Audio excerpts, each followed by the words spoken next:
Hello friends, నేను శరణ్యాని. ఇవాళ 7 అడుగుల బంధం 21 భాగం చదువుకుందాము. అక్కడ పూలతో అందంగా అలంకరించి ఉన్న కృష్ణయ్య విగ్రహం వైపు చూస్తూ, ఇటు పంచి కట్టుకొని కృష్ణనామం పెట్టుకుని అందంగా మెరిసిపోతున్న కృష్ణవర్మ గారిని చూస్తూ శ్రావణి మనసు ఆనంద పరవశంలో మునిగిపోయింది. శ్రావణి అంటూ పిలిచారు కృష్ణవర్మ కృష్ణయ్య దగ్గరుంటే. నా మనసులో ఉండదు, క్షమించండి అన్నది శ్రావణి నవ్వుతూ. నేను నిజంగా మనస్ఫూర్తిగా నీలాంటి అమ్మాయి కావాలని కోరుకుంటున్నాను కృష్ణయ్యను. అందుకే ముందుగా నీ ఓని నాతో వచ్చేలా చేశాడు. ఆ తర్వాత మనకు కృష్ణా నదిలో పరిచయం చేశాడని చెబుతూ నవ్వుతున్నాడు కృష్ణవర్మ. ఇంతలో దేవిక గారు ఫోన్ చేశారు శ్రావణికి. ప్లీజ్, వర్షం వచ్చేలా ఉంది, నన్ను ఇంటి దగ్గర దింపండి అని అడిగింది శ్రావణి. కృష్ణవర్మ వెంటనే రెడీ అయ్యి శ్రావణి కారులో ఎక్కించుకున్నారు. అందంగా పూల తోటల మధ్య నుండి ప్రయాణం అయ్యింది ఆ కారు. కార్ డ్రైవ్ చేస్తున్న కృష్ణవర్మ వైపు శ్రావణి చూసింది. చెర్రీ కలర్ ఫుల్ హ్యాండ్స్ షర్ట్లో భలే అందంగా మెరిసిపోతున్నారు. గెడ్డం మీసం కూడా మంచి అందంగా ఉన్నాయి అబ్బాయికి అనుకుంది లోపలే నవ్వుకుంటూ. కృష్ణవర్మ చూశాడు శ్రావణి వైపు. ఆరెంజ్ కలర్కి లైట్ ఎల్లో మిక్సింగ్ శారీలో అందంగా మెరిసిపోతూ ఉంది. వెన్నెల బొమ్మల పున్నమి విరిసినట్టు ఎప్పుడూ నవ్వుతూ ఉంటుంది. ఆ నవ్వుకి ఎలాంటి వాడైనా పడిపోవాల్సిందే అని అనుకున్న నవ్వాడు అందంగా. అక్కడ ఒక గార్డెన్లా ఉంది. శ్రావణి ఒకసారి రావా అంటూ కృష్ణవర్మ కళ్ళల్లో కళ్ళు పెట్టి పిలుస్తుంటే కాదనలేక దిగింది శ్రావణి. ఇటు పక్క కోనేరు, ఇక్కడ మెట్ల మీద కూర్చుంటే చాలా అందంగా ఉంటుంది అంటూ మెట్ల మీద కూర్చున్నాడు కృష్ణవర్మ. హలో సార్, నాకు లేట్ అవుతుంది, మా నాన్నమ్మ తిడుతుంది. మీ ముందు చాలా మంచిదిలా నటిస్తుంది కానీ చాలా గెయ్యాలది. సినిమాలో భానుమతి గారి టైపు ప్రశ్నలతో నన్ను చంపేస్తుంది. ఆడపిల్లలంటే భలే అలుసు. మా తమ్ముడు అంటే చాలా ఇష్టం అని చెప్పింది నవ్వుతూ శ్రావణి. అమ్మమ్మ గారి మీద అన్ని మాటలు చెబుతావా? ఊరికే ఎక్కడ కూర్చొని పెడదాం 2 నిమిషాలు ప్లీజ్ అంటూ కూర్చో అన్నాడు కృష్ణవర్మ. ఎక్కడా అన్నది శ్రావణి.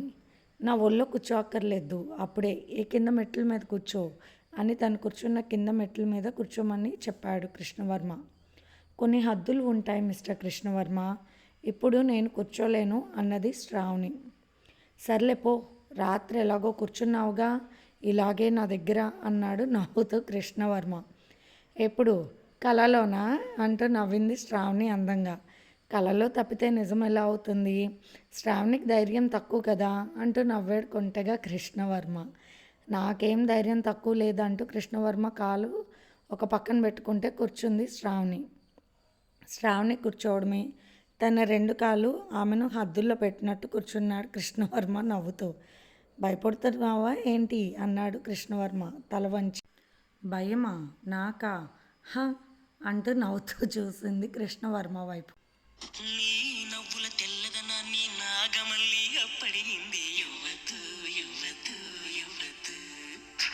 నీ పెదవుల ఎర్రదనాన్ని గోరింటాకే అరువడిగింది యువతు యువతు యువతు అంటూ చాలా మనోహరంగా పాడుతున్న కృష్ణవర్మ వైపు చూస్తూ మెస్మరైజ్ అయిపోయింది శ్రావణి. ఏముందబ్బా నీలో, ఏదో మాయ ఉంది. ఒక్కోసారి నాకు కృష్ణుడివి నువ్వేనా అనిపిస్తుంది. ఆ చిలిపితనం, ఆ కొంటెతనం, ఆ నవ్వులు, ఆ పాటలు, ముఖ్యంగా ఆ వేణుగానం అంటూ అలాగే మైమర్చిపోయింది ఆ పాటకు శ్రావణి. పడిపోయావా నా పాటకు అంటూ గట్టిగా పట్టుకున్నాడు కృష్ణవర్మ. ఇదిగో కూర్చున్నానని హద్దు మీరితే బాగోదు తెలుసా అన్నది కోపంగా శ్రావణి.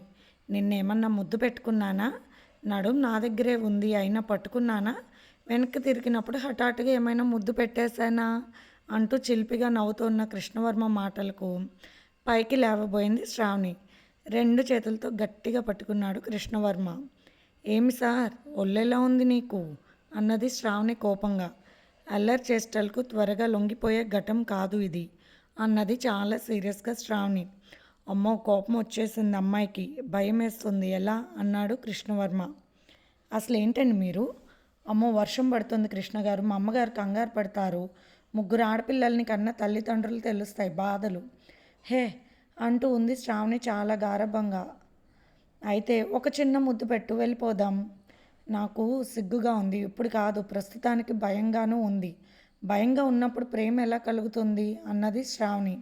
అవును, ఒక డాక్టర్గా అది కూడా పరీక్షించడానికి నేను ఇలా ఉంచాను అన్నాడు కృష్ణవర్మ. హలో, వదలండి మా అమ్మ ఫోన్ చేస్తుంది అన్నది శ్రావణి భయంగా. ఓపెన్ చెయ్యి అత్త, నీ కూతురు నా దగ్గర భద్రంగా ఉంది అని చెప్తానన్నాడు కృష్ణవర్మ అల్లరిగా. చినుకు చినుకు పడుతూ ఉంటే తడిసి తడిసి ముద్దవుతుంటే ఒదిగి ఒదిగి ఒకటైపోతూ ఒకరికొకరు చలిమంటైతే. మీ పేరు కృష్ణ అని లేకపోతే 2 దెబ్బలు తగిలించేదాన్ని. నా సంగతి తెలియదు అన్నది శ్రావణి. ఇది చాలు, ఈరోజు చాలా దగ్గరగా నీ కోపం చూడాలనిపించింది. చాలా బాగుంది, నీ ముఖం కందిపోయింది, తడిసిపోతున్నావు, అసలే జలుబు చేస్తుంది. రాత్రి నీ చెంతకు వస్తే నాకు ఇబ్బంది అన్నాడు నవ్వుతూ కృష్ణవర్మ. కలలో భయపడకు అంటూ నవ్వేశాడు. అయినా కలలో అయినా కూడా నా దగ్గర రావడానికి మీకే అధికారం ఉందన్నది శ్రావణి కోపంగా. అవునవును, కృష్ణలో పడిపోతే పోయిందని వదిలేకుండా కాపాడాననుకున్నాను. నా కోసం నీకు పునర్జన్మిచ్చింది కృష్ణవర్మ, ఆ సంగతి మర్చిపోయావా అన్నాడు కృష్ణవర్మ. మీరు కాకపోతే ఇంకొకరు వచ్చి కాపాడేవారు. ప్రాణం ఉండాలి అంటే ఉంటుంది, పోవాలంటే పోతుంది, అంతే కదా. అంతా కృష్ణమాయ అన్నది శ్రావణి. అవునవును, నా మాయే, అదే నేను నీకు చెప్తున్నాను. పెళ్ళి కాకముందు సరదాలు సరసాలు బాగుంటాయి కృష్ణ లీలల్లో. నేను చాలా చదివాను. నిన్ను చూస్తుంటే నా కోసం పుట్టిన దానిలాగా అనిపించావు, అందుకే నేను ఇలా తీసుకొచ్చానంటూ నవ్వాడు కృష్ణవర్మ. అందులో మా కృష్ణయ్య కూడా ఎంకరేజ్ చేస్తున్నాడు నన్ను అంటూ నవ్వేశాడు కృష్ణవర్మ. లేకుంటే ఓని నా దగ్గరకు రాదు కదా అని మళ్ళీ నవ్వాడు. ఆ కృష్ణమాయ నన్ను కూడా నీతో కలుపుతుంది, అలా అని నేను ఇప్పుడే చెప్పను నీకు అని నవ్వుకుంది. ఇంతలో ఇల్లు వచ్చింది. దేవిక గారు ఎదురే ఉండి చూస్తూ ఉన్నారు భయంగా. మా అత్తగారు కూడా చాలా బాగుంటారు, కానీ నీ అంత గడుసువారు కాదు. ఆంటీ గారు కంగారు పడుతున్నారా? వర్షంలో తడుస్తూ ఆడుతూ ఉంది. ఇంటి దగ్గర అమ్మమ్మ గారు భయపడతారని చెప్పి తీసుకొచ్చాను అన్నాడు కృష్ణవర్మ శ్రావణి వైపు తిరిగి కన్ను కడుతూ. ఈ వ్యవహారం చాలా ముదిరిపోయినట్టు ఉంది నాకు తెలిసి అంటూ నవ్వుతూ ఉన్నారు దుర్గమ్మ గారు వారిద్దరినీ చూసి. మీ ఆరోగ్యం ఎలా ఉందో కూడా చూద్దామని వచ్చాను అమ్మమ్మ గారు. ఏమిటో మిమ్మల్ని చూస్తుంటే నాకు మా అమ్మమ్మ గారే గుర్తొస్తున్నారు అన్నాడు కృష్ణవర్మ. మా నాన్నే, మా బాబాయ్, ఎంత మంచివాడివయ్యా నువ్వు. ఇదిగో దేవిక, అబ్బాయికి కూడా సున్నుండలు పెట్టు అని చెప్పారు దుర్గమ్మ గారు. పైనుండి దిగి వస్తూ ఉంది గీతిక. ఏమిటి తను కారులో వచ్చింది శ్రావణి. శ్రావణి, ఇప్పటిదాకా ఎక్కడున్నావు అన్నది కోపంగా. గీతిక కృష్ణవర్మ వైపు ఒక చూపు చూస్తూ. అతను నా కోసం వచ్చాడులేవే, నీ పని నువ్వు చూసుకో అన్నారు దుర్గమ్మ గారు. ముసలిదానికి ఏమీ పని ఉండదు, అనవసరమైన వాళ్ళందరినీ ఇంటి చుట్టూ తిప్పుతుందని తిట్టుకుంటూ లోపలికి వెళ్ళిపోయింది గీతిక. ధరణి వాళ్ళ దగ్గరకు వచ్చేసారంటూ ఫోన్ చేసి చెప్పింది. వెళ్ళటమే దర్శనం అయిపోయింది. అంతలోనే రవివర్మ, ధరణి వాళ్ళు వచ్చారు. అబ్బా, చాలా హ్యాపీగా ఉంది మా ప్రయాణం అంటూ నవ్వుతూ చెప్పాడు రాజా. అసలు బావగారు ఒక్కటే అల్లరి అంటూ నవ్వుతూ ఉన్నాడు. రవివర్మ కృష్ణవర్మని పలకరించాడు. అమ్మమ్మ గారికి మీరే చూస్తారంట కదా అని అడిగాడు. అవును, అందుకే వచ్చానన్నాడు కృష్ణవర్మ. ఉన్నట్టుండి వర్షం బాగా పెరిగింది. ఆనందరావు గారు నవ్వుతూ లోపలికి వచ్చారు. నేను కార్ డ్రైవింగ్ చేస్తానంటే ఊరుకోరు కదా. బావగారు నన్ను నమ్మి నాకు డ్రైవ్ చేసే ఛాన్స్ ఇచ్చారు ఘాట్ రోడ్లో అంటూ నవ్వాడు రాజా. ధరణి తమ్ముడు సంతోషం చూసి తెగ ఆనందపడింది. ధరణి దగ్గరికి చేరిపారు గీతిక, శ్రావణి. అక్క, దర్శనం బాగా జరిగిందా అంటూ నవ్వుతూ అడిగింది గీతిక. మీ అక్క నాకు ఆకాశంలో నక్షత్రాలు చూపించింది అన్నారు రవివర్మ. అదేంటి బావగారు, పట్టపగల ఆకాశంలో చుక్కలు అన్నది శ్రావణి. ఘాట్ రోడ్ తిప్పుతుంటే వాంతులు అయ్యాయి ధరణికి అన్నారు. ఆనంద్ గారు నవ్వుతూ, అదేంటి అప్పుడే వాంతులా అన్నది శ్రావణి. అందరూ నవ్వేశారు పెద్దవాళ్ళు. చాలే నోర్ము, తిక్క ప్రశ్నలు నువ్వు అంటూ తిట్టారు దుర్గమ్మ గారు. కృష్ణవర్మకు లోపల నవ్వు ఆగట్లేదు. లేకుంటే ఏమిటా ప్రశ్నలు అని అనుకున్నాడు. మీ అక్క కన్నా చుక్కలు ఇప్పుడు నువ్వు నాకు చూపించావన్నారు రవివర్మ నవ్వుతూ. అందరూ ఒక్కటే నవ్వులు. పిచ్చి ప్రశ్నలు వేయకు అన్నది ధరణి శ్రావణి చెవి పట్టుకుని.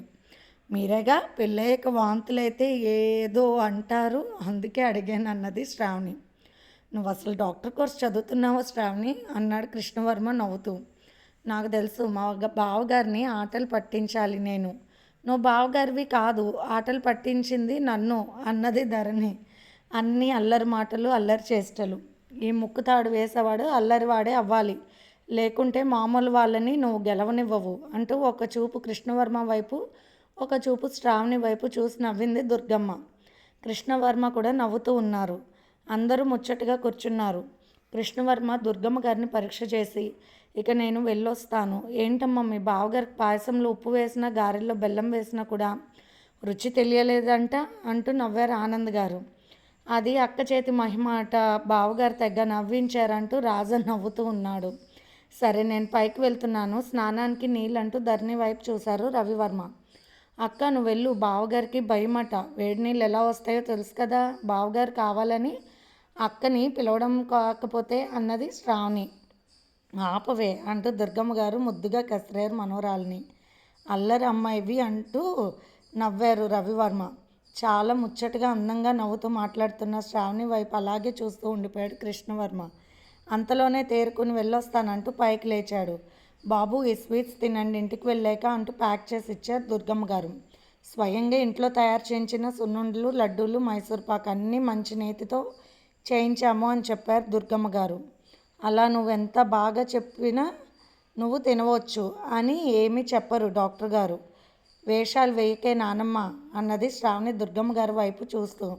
చూడు బాబు, ఏదో సున్నుండలు చేశాక రోజుకొకటి తింటున్నానంతే. ఇదివరకు రోజుకు 1/2 డజన్ తినేదాన్ని. మాయదారి షుగర్ జబ్బు కొద్దిగా వచ్చింది అన్నారు, అప్పటి నుంచి మానేశాను అన్నారు దుర్గమ్మ గారు.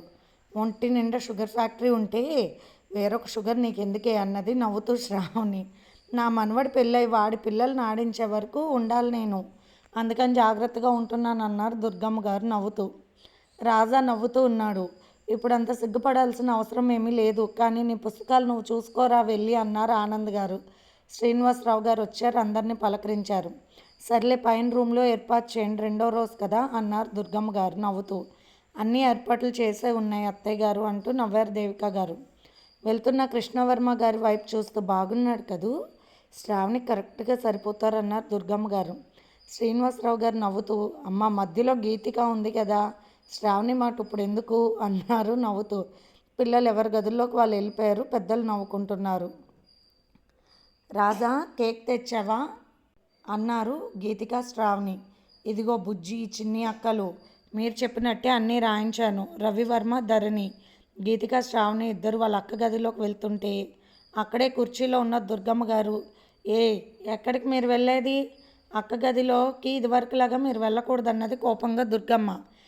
ఎందుకు వెళ్ళకూడదు అంది శ్రావణి. అక్కకు పెళ్ళయింది కదా అయితే అంటూ కోపంగా అడిగింది శ్రావణి. అక్క బావగారు ఇద్దరు ఉంటారు కదా, అలా వెళ్ళడం పద్ధతి కాదని చెప్పారు దుర్గమ్మ గారు చిన్నగా. బావగారికి బాగానే కనిపిస్తుందిగా, అక్క బదులు మా చేతులు కానీ పట్టుకుంటారా ఏమిటి అన్నది శ్రావణి. గీతికాకు వాళ్ళ నానమ్మ ముందు మాట్లాడాలంటే భయం, మౌనంగా కోపంగా చూస్తుంది. ముసల్దానికి అన్నీ కావాలి, అసలు వాళ్ళ రూమ్లో ఎలా ఉన్నారో, రూమ్లో ఎలా డెకరేషన్ చేశారు, ఏవేవో తెలుసుకోవాలని ఉంటుంది కదా మా అలాంటి అమ్మాయిలకు అనుకుంది గీతిక. నానమ్మ వెళ్ళనివ్వదన్నది అన్నది గీతిక శ్రావణి చెవిలో చెప్పి, శ్రావణిని రెచ్చగొడుతూ. మేం వెళ్ళాలి అన్నది శ్రావణి.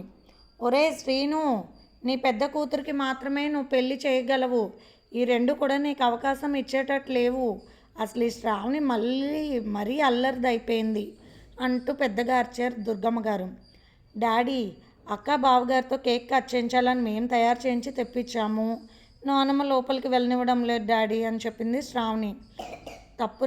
తప్పురా బంగారం, అలా వెళ్ళకూడదు కదా అన్నారు ఆనంద్ గారు నవ్వుతూ.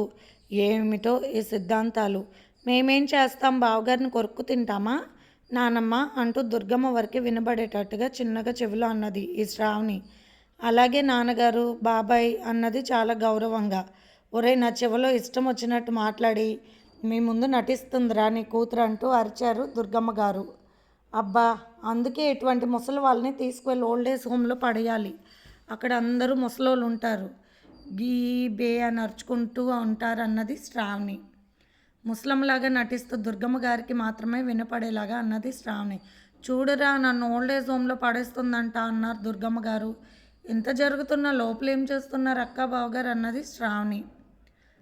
అయ్యో అయ్యో బావగారు అంటే భయం లేదు, అలా మాట్లాడొచ్చా అన్నారు దుర్గమ్మ గారు బుగ్గలు నొక్కుకుంటూ.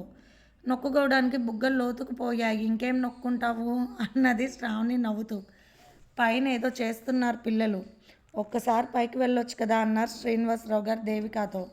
గీతిక, శ్రావణి గల్లంతా ఆపండి అన్నారు దేవిక గారు. అక్క గదిలోకి ఎందుకు వెళ్ళకూడదన్నాడు రాజా వచ్చి. ఒకవేళ సినిమాలో లాగా ఏమైనా పాటలు పాడుకుంటారా లోపల అన్నాడు నవ్వుతూ. ఓరి బడవా, నువ్వు కూడా ముదిరిపోయావా? మీ తాతగారు మా పెళ్ళైన కొత్తలో ఎన్నెన్నో జన్మల బంధం నీది నాది. అని పాడుతూ ఉండేవారని సిగ్గుపడిపోయింది దుర్గమ్మ. మాట్లాడితే చాలు ఫ్లాష్ బ్యాక్లోకి వెళ్ళిపోతుంది ముసల్ది. మమ్మల్ని లోనికి వెళ్ళనివ్వదని కోపంగా చూస్తుంది గీతిక. ఒరే, నీ రెండో కూతురుని మాత్రం అస్సలు నమ్మకు, పెద్ద ముదురు అన్నారు దుర్గమ్మ గారు గీతిక ముఖం వైపు చూసి గమనించేసి. మాట మాట్లాడకపోయినా లోపల మనసులో మాట తెలుసుకుంటుంది ముసల్ది అనుకుంది గీతిక. అరే రాజా, నువ్వు కిందకి పదా అంటూ కేకలు వేశారు దుర్గమ్మ గారు. ఇంతలో ధరణి తలుపు తీసింది. ఏమిటి అందరూ బయటే ఉన్నారంటూ నవ్వింది. అందరం కలిసి రోజు మీ దగ్గరే రాత్రికి ఉందామని వచ్చామక్క అన్నది శ్రావణి బుద్ధిగా అమాయకంగా చూస్తూ. రవివర్మ గారు కూడా బయటకు వచ్చారు. ఎంత అందంగా ఉన్నాడు మనోడు, నా మట్టుకు నాకే ఒళ్ళు జువ్వమంటుంది అయ్యో అని తెగ సిగ్గుపడిపోయారు దుర్గమ్మ గారు. నువ్వు తాతగారితో డ్యూయట్ సాంగ్ వేసుకో, మేము లోపలికి వెళ్ళిపోతున్నాము అక్క గదిలోనే ఈరోజు మా పడకలు అన్నది శ్రావణి గీతిక చేపట్టుకుని లోపలికి వెళ్తూ.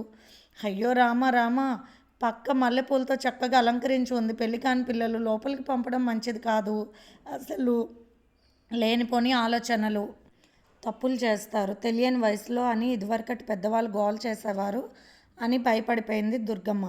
తప్పక దుర్గమ్మ గారు కూడా లోపలికి వెళ్ళారు. అక్కడ టేబుల్ మీద కేక్ రెడీగా పెట్టింది శ్రావణి. నానమ్మ భయపడకు, కేక్ కట్ చేయించి మేము వచ్చేస్తాంలే, నువ్వు వెళ్ళు వెళ్ళు అన్నది శ్రావణి దుర్గమ్మ గారిని. ఈ కేకులు ఇలా కట్ చేస్తారని నాకు తెలియదే, నేను కూడా చూస్తానన్నది దుర్గమ్మ గారు అందంగా ఊపుతూ నవ్వుతూ. బావగారు, అందరికంటే అందంగా ఎవరున్నారు మీ మనసుకు అంటూ తిప్పుకుంటూ అడిగింది గీతిక. ఈ అక్క ఎప్పుడూ అందం పిచ్చిది, కరెక్టే నానమ్మ చెప్పింది. ఈ గదిలోకి రాకుండా ఉండాల్సింది అనుకుంది శ్రావణి గీతిక వైపు చూస్తూ. రవివర్మ గారు ముగ్గురు వైపు మార్చి మార్చి చూశారు. గీతిక తెగ సిగ్గుపడిపోతూ ఉంది. శ్రావణి అందంగా నవ్వుతూ తల వంచుకుని అమాయకంగా ఉంది. రవివర్మ గారితో జీవితం పంచుకున్న ధరణి ఆయన మనసు తెలుసు కాబట్టి గుంపనంగా నవ్వుతుంది. నాకైతే మీ ముగ్గురులో అంటూ చేతితో చూపిస్తూ దుర్గమ్మ గారి వైపు చూపించారు రవివర్మ గారు. ఇది ఫ్రెండ్స్ ఇవాల్టి ఎపిసోడ్. రేపు మళ్ళీ కలుద్దాము. Bye friends.